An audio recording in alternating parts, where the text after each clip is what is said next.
3 सितंबर 2023 Gorakhpur junction platform number 1 संयुक्त crew lobby पर हजारों पेंशन विहीन रेलवे कर्मचारियों की उपस्थिति में पेंशन महासम्मेलन हुआ। पेंशन महासम्मेलन को संबोधित करते हुए मुख्य अतिथि इंडियन रेलवे एम्प्लॉयज़ फेडरेशन के राष्ट्रीय अध्यक्ष मनोज पांडे ने कहा कि आज देश में पुरानी पेंशन के मुद्दे पर सरकारें चुनी जा रही हैं। यदि केंद्र व राज्य सरकारें पुरानी बहाल नहीं करेंगी तो सरकारें सत्ता से बाहर हो जाएंगी। पेंशन महासम्मेलन के मुख्य वक्ता फ्रंट अगेंस्ट एनपीएस इन रेलवे के राष्ट्रीय महासचिव ने कहा कि national movement for old pension scheme के राष्ट्रीय आह्वान पर 1 अक्टूबर 2023 को रामलीला मैदान नई दिल्ली में होने वाली पेंशन शंखनाद रैली में रेलवे से लाखों कर्मचारी भागीदारी करेंगे। एनी रेलवे मेंस कांग्रेस के केंद्रीय अध्यक्ष अखिलेश पांडे ने कहा कि आज पुरानी पेंशन बहाली सरकारी कर्मचारियों का सबसे बड़ा मुद्दा है। National movement to save railway के राष्ट्रीय प्रचार सचिव डॉक्टर कमाल उसरी ने कहा कि वर्तमान केंद्र सरकार अमीरों का लाभ गरीबों का विनाश करते हुए पैसेंजर ट्रेन का किराया एक्सप्रेस का कर रही है और वंदे भारत समेत सभी ट्रेनों के एसी चेयर कार और एग्जीक्यूटिव क्लास के किराए में 25% तक कटौती कर रही है। आगे डॉक्टर कमाल उसरी ने कहा कि रेलवे के निजीकरण के खिलाफ जारी संघर्ष को आम आवाम की भागीदारी के साथ रोका जाएगा।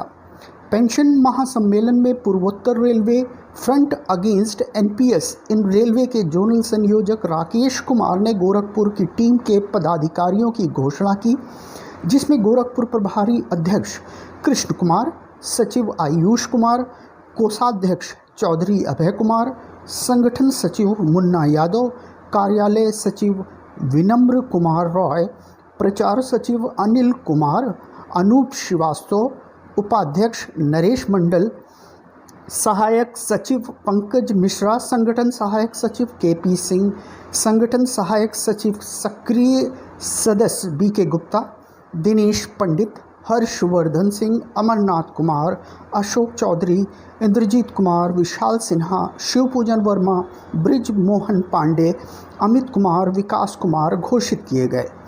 पेंशन महासम्मेलन में सभी कैटेगरिकल एसोसिएशन के साथ मुख्य रूप से एलरिसा जोनल महासचिव विनय शर्मा, शिवपूजन वर्मा, उत्तर रेलवे से ओबीसी पदाधिकारी Mohammad Abdul Haleem, NE railway men's congress संरक्षक सुभाष दुबे, कारखाना मंडल मंत्री प्रदीप श्रीवास्तव, युवा मोर्चा महासचिव विजय नाथ ठाकुर, विभेश सिंह राजपूत, निरंजन कुमार सिंह, कमलेश कुमार, प्रदीप कुमार, अन्य सभी लोगों ने बढ़ चढ़कर हिस्से लिए हैं।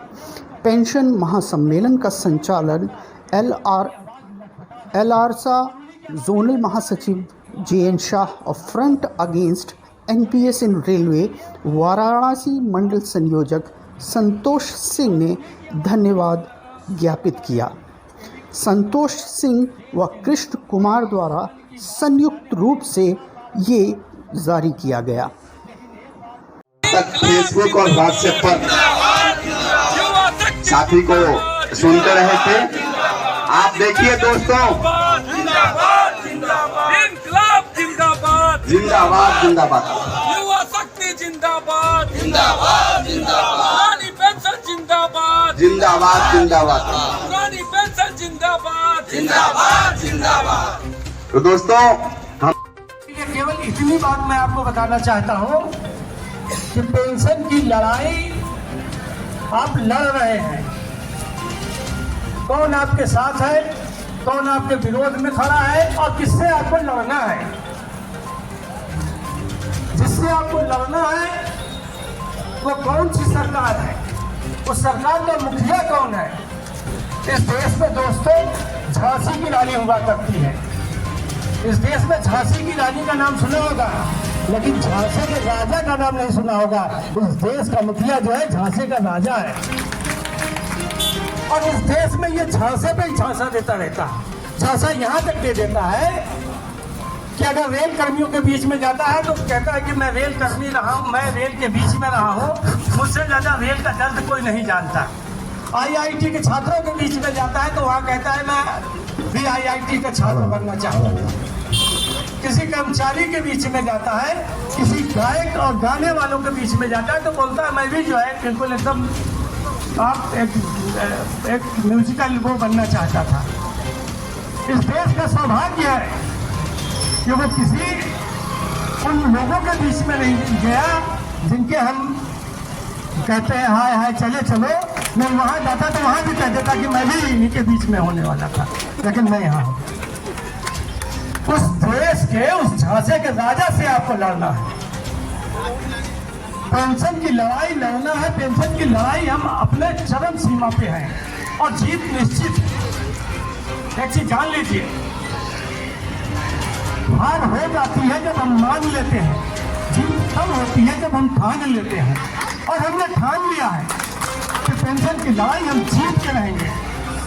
और साथियों, हमारे पूर्व वक्ताओं ने जो बताया है कि पेंशन सरकार के साथ, अटल जी की सरकार के साथ लागू कराने वाले जो हमारे सिस्टर यूनियनें हैं, इनके जो महारथियों, फेडरेशन के महारथियों ने उसमें सहमति दी थी। उस सहमति में उनका दोस्त तो था ही साथियों, लेकिन हमारा भी दोस्त था। आप सोचिए कि 2004 से पेंशन बंद है और 2004 से हम कंटिन्यू उस फेडरेशन और यूनियन के लोगों को हम चंदा देते आ रहे हैं, लेकिन कंपनी हमने अपनी आवाज बुलंद किया है कि पेंशन की मांग और पेंशन के लिए आज जो कर रहे हैं वो रोज पहले क्यों नहीं किया, ये उनको पहले करना चाहिए था। देखा था कि आपके आंदोलन का डर था, उनको अपने विरोध का डर था, इसलिए उनकी आवाज लटपटा रही थी। और उन्हीं की आवाज नहीं लटपटा रही थी, वो अनाप शराब गालियां बक रहे थे, जो एक फेडरेशन के लिए बहुत ही शर्मनाक विषय है। और उन्हीं की आवाज नहीं डगमगा रही थी। टेलीप्रिंटर से देश के लोगों को मन की बात सुनाने वाले 104 बार अपनी मन की बात सुना चुके हैं, लेकिन एक बार भी जनता की मन की आवाज नहीं सुनते। एक बार भी अगर जनता की मन की आवाज सुन लेते तो शायद पुरानी पेंशन कब की लागू हो गई होती। प्रधानमंत्री ने कभी प्रेस कॉन्फ्रेंस को फेस ही नहीं किया, प्रेस वालों के सामने जाता ही नहीं, वो केवल अपनी बात कहता है, अपनी मनवाने की कोशिश करता है। लेकिन अब सरकारी कर्मचारी उसकी मानने वाले नहीं है। इस साल चुनाव होगा तो हर हालत में सरकार बदलेगी और ओपीएस की सरकार पूरे देश में बनेगी। मैं अब अपनी बात समाप्ति की ओर ले जा रहा हूं, क्योंकि कहने को कुछ नहीं है और बहुत लोग थक चुके हैं। बहुत कुछ बोलना था, फिर कभी मुलाकात होगी इस दौर में। बस आप लोगों से एक ही चीज़ कहना है कि पेंशन तो लागू हो जाएगी, लेकिन पेंशन को बचाना भी आपकी जिम्मेदारी है, क्योंकि जब निजीकरण इस देश में नहीं होगा तभी आपकी पेंशन बची रहेगी। आज जो सरकारी कर्मचारी और पढ़े लिखे लोग हैं वो निजीकरण को बहुत हल्के में ले रहे हैं, क्योंकि निजीकरण का फंदा आपके गले में फंसता चला जा रहा है, कसता चला जा रहा है। एक समय आएगा कि आप इतिहास में अपने बच्चों को बताएंगे कि रेलवे की, सरकारी रेलवे की आखिरी ट्रेन ये थी, सरकारी बस ये थी, सरकारी कारखाना ये था। ये आप बताएंगे अगर आप नहीं सचेते तो ओपीएस के साथ साथ ओपीएस को बचाने के लिए निजीकरण के खिलाफ भी आपको लड़ना है।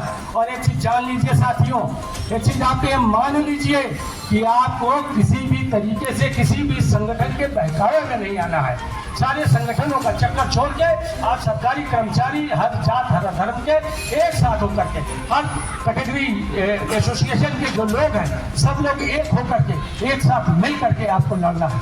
रक्षा की बात हो रही थी, रक्षा कर्मियों की बात हो रही थी। साथ ही देश में हमारे एक साथी ने कहा कि कारगिल में जितने लोग शहीद हुए हैं उतने रेल के साथी साल भर में। हम कहते हैं कि हर साल जितने देश के सैनिक शहीद नहीं होते हैं उतना हमारा रेल का ट्रैकमैन रन ओवर होता है। इसका आंकड़ा उठा करके देख लीजिए आप लोग। 1 अक्टूबर को दिल्ली चलने की तैयारी कर लीजिए, रिजर्वेशन करा लीजिए। आप आंकड़े उठा करके देख लीजिए कि 2 लाख बिना पैसे का रिजर्वेशन अब तक लोगों ने करा लिया है। तो आप पीछे क्यों रहेंगे? आप भी आगे बढ़िए, रिजर्वेशन कराइए और दिल्ली कूच करिए। दिल्ली में निश्चित तौर पे आपकी जीत होनी तय है। और एक चीज फिर मैं कह रहा हूं उन साथियों को जो बहकावे में है कि ये मान्यता प्राप्त संगठन नहीं है, मेंस कांग्रेस मान्यता प्राप्त नहीं है, इंडियन रेलवे एम्प्लॉइज फेडरेशन मान्यता नहीं है, लेकिन इंडियन रेलवे एम्प्लॉइज फेडरेशन ने कपूरथला में चुनाव जीत के इतिहास बनाया था। मेंस कांग्रेस ने यहाँ चुनाव जीता था। ऐसा नहीं कि हमने मान्यता नहीं प्राप्त किया, हमने मान्यता प्राप्त भी किया है। लेकिन अभी हमारे साथी ने कहा था कि किसी आंदोलन के लिए मान्यता की जरूरत नहीं होती है, किसी आंदोलन के लिए किसी लीडर की जरूरत नहीं होती है। आपके अंदर दम होना चाहिए, आपके अंदर ताकत होनी चाहिए। आपके अंदर अगर ताकत होगी तो आप हर हालत में आंदोलन को जीतेंगे। और एक चीज को हमेशा ध्यान में रखेंगे, और एक मेरी 2 लाइनें याद रखिएगा कि तूफानों से आंख मिलाओ, तूफानों से आंख मिलाओ, सैलाबों पे वार करो। अरे मल्लाहों का चक्कर छोड़ो, तैर के दरिया पार करो। अरे मल्लाहों का चक्कर छोड़ो, तैर के दरिया पार करो। मनोज पांडे जिंदाबाद, मैं अपनी एक आखिरी बात, पांडे जिंदाबाद, मैं इस गोरखनाथ बाबा की धरती को नमन करना भूल गया था, मैं नमन करता हूँ। और चौरी चौरा के शहीदों को, राम प्रसाद बिस्मिल्ला जी को, बिस्मिल जी को लाल सलाम पेश करते हुए आज मैं एक घटना और बताना चाहता हूँ कि एक व्यक्ति के लिए हम लोग आज गोरखनाथ बाबा के यहाँ गए थे, माननीय अखिलेश पांडे जी को, राजेंद्र पाल जी को लेकर के गए गोरखनाथ बाबा के यहाँ। जो है शंकर जी को हाथ जोड़े, गोरखनाथ बाबा को कहे, हे बाबा अपने भक्त को सद्बुद्धि दो, क्योंकि जो भक्त आपका मनमोहन सिंह की सरकार में पुरानी पेंशन पाने के लिए चिट्ठी पे चिट्ठी लिखा रहा था, आज अपनी सरकार आने के बाद पेंशन भूल गया। और बाबा ने विश्वास दिलाया है कि अगर वो पेंशन नहीं देगा तो उसकी सरकार जाना तय है। तो मेरे साथियों, आप लोगों ने अपना समय दिया, आप लोगों ने अपना बेशकीमती समय दिया, इसके लिए बहुत बहुत आपका धन्यवाद। आखिरी लाइन कि उस पथ की पथिक कुशलता क्या जिस पथ पे बिखरे सूर न हो, उस पथ की पथिक कुशलता क्या जिस पथ पे बिखरे सूर न हो, नाविक की धैर्य परीक्षा क्या जो धारा है पुलिस तो धारा है प्रतिकूल न हो जो धारा। आपके साथ कमल जैसे साथी हैं, आपके साथ आप संघर्ष के प्रोधा सुभाष दुबे जी जैसे लोग हों, आपके साथ शाह जी जैसे लोग हों, आपके साथ अखिलेश पांडे जी जैसे लोग हों, तो निश्चित तौर पे हम कोई भी आंदोलन से डगमगाने वाले नहीं हैं। और जो भी लड़ाई लड़ेंगे, चाहे पेंशन की हो, चाहे निजीकरण की हो, हम जीत के रहेंगे, क्योंकि हमने हारना सीखा ही नहीं है। लड़ेंगे जीतेंगे, लड़ेंगे जीतेंगे। जय हिंद। कमरेड मनोज पांडे जिंदाबाद, कमरेड मनोज पांडे जिंदाबाद, इनकलाब जिंदाबाद, इनकलाब जिंदाबाद। बस साथीगण, आप